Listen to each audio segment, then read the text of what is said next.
Madame la présidente, madame la ministre, mes chers collègues, alors que les réquisitions du procès des viols de Mazan résonnent actuellement dans le tribunal judiciaire d'Avignon, voilà quelques semaines que le monde entier regarde Gisèle Pelicot avec admiration et les atrocités dont elle a été victime avec horreur.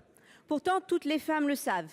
Si ici, l'ampleur des viols est sans précédent, le geste, lui, est commun. Nous ne sommes pas face à un fait divers, mais face à un fait de société. En 2023, près de 3 millions de femmes ont été victimes de violences sexuelles. Et pourtant, seulement 6% de ces victimes ont porté plainte. À La Réunion, 15% des femmes sont victimes de violences conjugales. La Réunion est au 2e rang des régions les plus touchées par les violences sexuelles. Alors, la grande cause du quinquennat du président Macron, qu'en est-il ?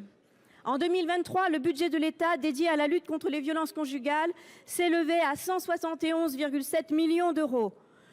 Pourtant, selon la Fondation des femmes, c'est 5,4 milliards d'euros qui devraient être consacrés à la lutte contre ces fléaux. Rappelons que les violences faites aux femmes nous coûtent chaque année 3,9 milliards d'euros.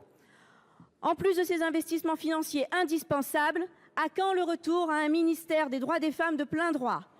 Qu'en est-il des angles morts de la grande cause ? 94% des plaintes pour viol sont classées sans suite et nous manquons de personnel titulaire et formé pour répondre dans tous les territoires. À quand une loi cadre contre les violences sexuelles pour lutter activement contre ces violences systémiques et apporter une réponse visible, cohérente, efficace à ce problème immense ?